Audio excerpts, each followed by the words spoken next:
अस्सलाम वालेकुम and welcome to current tutorials.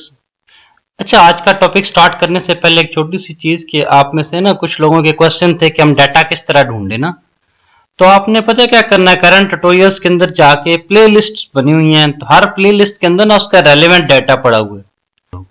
ठीक है, तो स्टार्ट करते हैं। टाइप ऑफ मल्टीप्लेक्सर की डिफरेंट टाइप है, 2-1, 4-1, 8-1, 16-1, 32-1 एंड 62-1। देखें, इसका मतलब ये है, 2 का मतलब है 2 इनपुट्स हैं और 1 आउटपुट है। इसी तरह इस केस में देखें 16 इनपुट्स हैं और 1 आउटपुट है। सारे केसेस में आउटपुट एक ही है, इसमें इनपुट्स 2 हैं, 4 हैं, 8 हैं, 16 हैं, 32 हैं, 64 है। ठीक है, इसी तरह चलती जाती हैं। तो पहले 2-1 को देखते हैं, फिर 4-1, 8-1 और 16 इसी तरह आगे हम चेक करते हैं। 2-1 मल्टीप्लेक्सर, 2-1 का मतलब यह है कि 2 इसमें इनपुट्स हैं और 1 आउटपुट है। डाटा इनपुट्स कितने होंगे? 2। ठीक है, अब 2 इनपुट्स के लिए हमें एक सिलेक्टेड लाइन चाहिए, यानी कि 2⁻1 से हम 2 सिलेक्ट कर सकते हैं। ठीक है, एक सिलेक्टेड लाइन चाहिए जिससे हम इन दोनों इनपुट को सिलेक्ट कर सके। एनेबल क्या है? हमने साइसी को एनेबल करना है। अब इसके ऊपर कुछ नहीं होगा, ये 0 होगी तो हमारा यहां पे कुछ भी हो ये चलेगी नहीं। ठीक है, जब एनेबल 1 करेंगे तो इसके सारे फंक्शन चल पड़ेंगे। ठीक है, देखिए एनेबल 1 किया, क्रॉस का मतलब यह है कि डाटा सिलेक्ट के ऊपर कुछ भी हो जाए ना, आप जो मर्जी है इसके ऊपर 0 दे दे, 1 दे दे, आउटपुट 0 ही आएगी। ठीक है, जब एनेबल 1 कर दिया, एनेबल यानी कि इसको ऑन कर दिया, जब एनेबल 1 कर दिया तो एस के ऊपर जब 0 देंगे तो D0 का डाटा आ जाएगा। एस के ऊपर 0 दिया तो आउटपुट के ऊपर क्या आ जाएगा? D0 वाला डाटा आ जाएगा।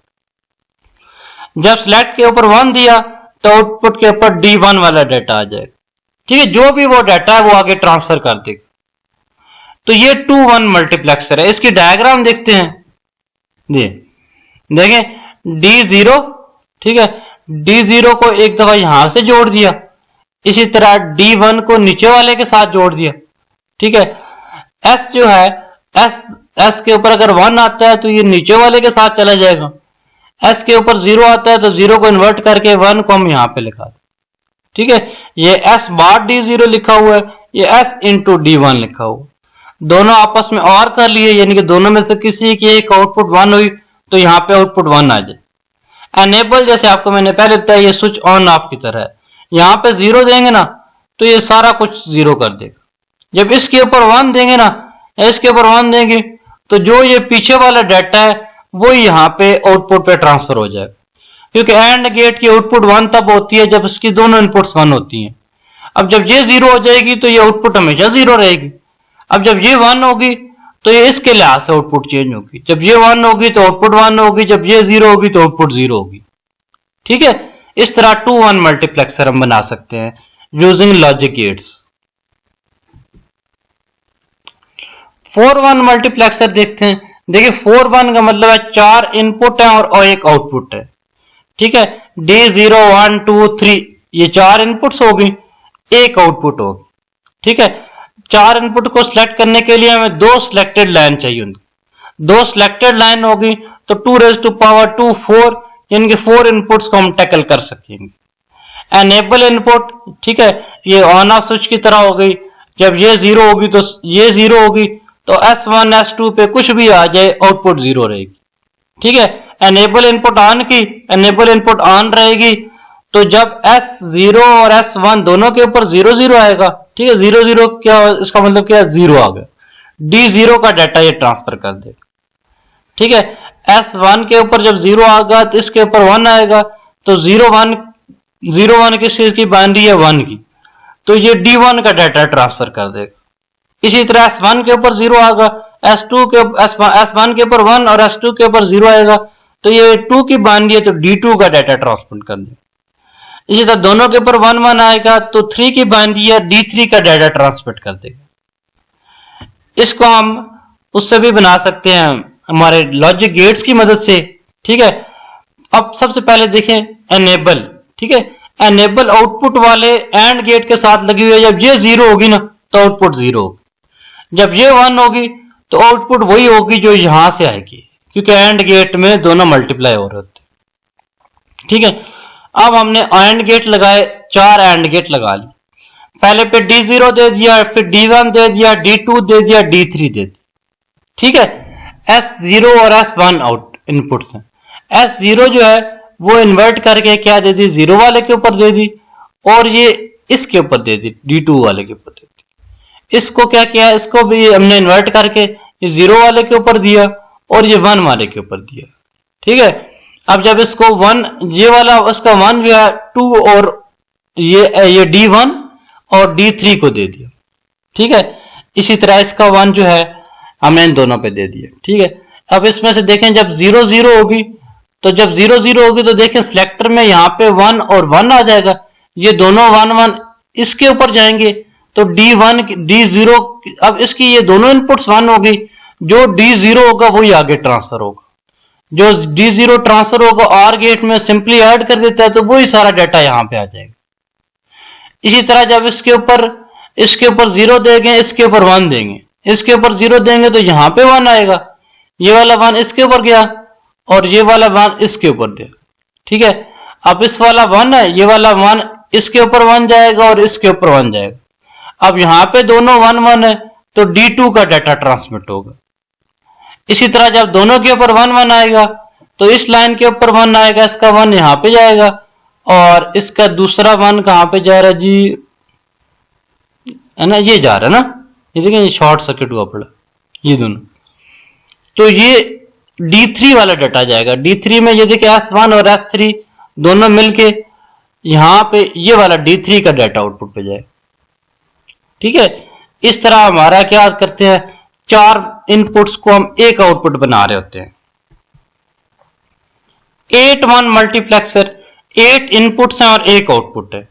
ठीक है, 8 इनपुट को सिलेक्टर लाइन में 3 सिलेक्टर लाइन चाहिए, तो 2⁻3 8 सारों को हम टैकल कर सकते हैं। एनेबल इनपुट जब तक ऑफ होगी, एनेबल इनपुट जब 0 होगी, तो S1 2 3 पे कुछ भी दें, आउटपुट 0 आएगी, आउटपुट कुछ भी नहीं होगा। ठीक है, तो हम सबसे पहले हम एनेबल इनपुट को E को ऑन करना पड़ेगा। जब E को ऑन करेंगे तो यहां तीनों पे 0 0 देंगे तो D0 का डाटा जाएगा, या 0 1 0 देंगे तो D2 का डाटा जाएगा, 0 1 1 देंगे तो D3 का डाटा जाएगा। इस तरह 1 0 0 देंगे तो 4 की बाइनरी है, 1 0 1 5 की बाइनरी है, 1 1 0 6 की बाइनरी है, 1 1 1 जो है वो 7 की बाइनरी है, तो D7 का डाटा ट्रांसमिट करेगा। ठीक है, ये वाला मल्टीप्लेक्सर बन गया। 8 लाइनों से बना लिया हमने एक लाइन के ऊपर। 16-1 मल्टीप्लेक्सर, 16 इनपुट्स हैं और एक आउटपुट है। ठीक है, 2⁴ यानी कि हम 4 सिलेक्टर लाइन की मदद से इसको हम इंस्टॉल कर सकते हैं, चला सकते हैं। एनेबल इनपुट जब तक 0 होगी, आउटपुट 0 होगी। जब एनेबल 1 होगी, ठीक है, एनेबल आउटपुट जब इनपुट जब 0 होगी, आउटपुट 0 होगी, S1 2 3 पे कुछ भी आ जाए। ठीक है, अब इसके बाद देखें हमारे पास 16 है, जब एनेबल 1 होगी तो फिर सब ये काम करेगा। जब तीनों के ऊपर 0 आएगा तो D0 का डाटा देगा, जब पहले 3 सारों के ऊपर 0 आएगा तो D0 का देगा। ठीक है, जब S0 के ऊपर 1 आएगा तो 1 का डाटा ट्रांसमिट करेगा, S1 के ऊपर 1 आएगा तो ये 1 0 यानी कि 2 बन जाएगा। इसी तरह देखें नीचे चलते जाए, ये सारी बाइनरी लिखी हुई है। ठीक है, 1 0 1 1 ये किस चीज की बाइनरी है, 11 की, तो D11 यानी कि ये देखें जो 11 नंबर लाइन के ऊपर जो डाटा आ रहा था ना, वो ये आउटपुट पे ट्रांसफर कर देगा। ठीक है, इस तरह 1 1 1 1 0 ये 1 ये देखें 1 1 1 0 ये 14 की बाइनरी है, तो 14 का ट्रांसफर कर देगा। इसी तरह 1 1 1 1 क्या है, 15 की बाइनरी है, तो ये 15 वाला ये आखिरी लाइन का डाटा ट्रांसफर कर देगा। अच्छा, मक्स ट्री, मल्टीप्लेक्सर ट्री वो होती है कि जिसमें हम पता है क्या करते हैं, अगर हमारे पास 32 का चाहिए ना, तो 2 16 16 के बना के ना हम एक 32 का बना लेते हैं। ठीक है, इस तरह 16 का चाहिए तो 2 8 8 के लेके बना सकते हैं, या 4 4 4 के लेके इसी तरह बना सकते हैं। तो मल्टीप्लेक्सर ट्री जो है, इसमें हम मुख्तलिफ मल्टीप्लेक्सर को कैस्केड में लगाते हैं और उससे हम एक नया मल्टीप्लेक्सर बना लेते हैं। देखिए 8-1 मल्टीप्लेक्सर यूजिंग 4-1 मल्टीप्लेक्सर। देखिए 2-4-4 के मल्टीप्लेक्सर को हमने लेके एक 8 का मल्टीप्लेक्सर बनाना है। ठीक है, 2-4-4 के मल्टीप्लेक्सर लिए तो पहले वाले के डाटा को D0 1 2 3 कह दिया। ठीक है, अब 8 का बनाना है तो अगले वाले चारों को क्या कह दिया, D4 D5 D6 D7 कर दिया। अब ये टोटल डाटा कितना हो गया, 4 ये टोटल इनपुट डाटा क्या हो गया, 8 हो गया। 8 डाटा हो गया। ठीक है, इनपुट तो 8 होगी। सिलेक्टर क्या किया है, 8 इनपुट्स के लिए हमें कितने सिलेक्टर चाहिए, 2⁻3, यानी कि 2⁻3 8 होता है ना, तो 3 सिलेक्टर चाहिए। तो S0 और S1 को कंबाइन कर लेंगे, S0 और S1 यही बन जाएगा। ठीक है, S2 सिलेक्टर जो है हम क्या करेंगे, एनेबल को इस्तेमाल करेंगे। एनेबल सिंपली हम दूसरे वाले मल्टीप्लेक्सर के ऊपर देंगे और इन्वर्टेड करके पहले वाले के ऊपर दे देंगे। ठीक है, और हम क्या करेंगे, आउटपुट दोनों को पार करके यानी कि ऐड करके हमने एक दोनों की कॉमन एक आउटपुट हासिल कर ली। ठीक है, इस तरह 2-4-4 के मल्टीप्लेक्सर को लेके एक 8 वाला बनाया जा सकता है। S1 0 को कंबाइन कर लिया, एनेबल इनपुट के एक के ऊपर इन्वर्टर लगा के दूसरे को डायरेक्ट कर दिया, उसको हमने S2 बना लिया।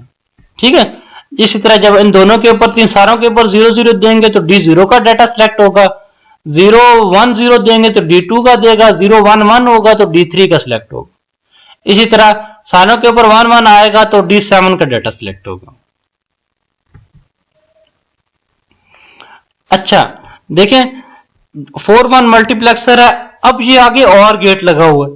ठीक है, और गेट लगा हुआ है तो हम इस और गेट को रिमूव करके एक 2-1 का मल्टीप्लेक्सर लगा देते हैं। 2-1 के मल्टीप्लेक्सर के डाटा में क्या दे दिया, ये Y1 और Y2 दे दिया, एनेबल इसको अलग से दे दी, और यहां पे जो सिलेक्टर है ना, अब देखें इसको ऊपर इन सारों को हमने पिछले केस में क्या किया था, यहां एनेबल इन्वर्ट करके दी थी। अब हमने एनेबल इसको भी डायरेक्ट दे दी, इसको भी एनेबल डायरेक्ट दे दी, और ये 2 वाला इसको भी एनेबल डायरेक्ट। S01 तो ये हो गए, S2 ये हो जाएगा। ठीक है, तो इस तरह भी हम इसको इस्तेमाल कर सकते हैं। 16-1 मल्टीप्लेक्सर यूजिंग 4-1 मल्टीप्लेक्सर।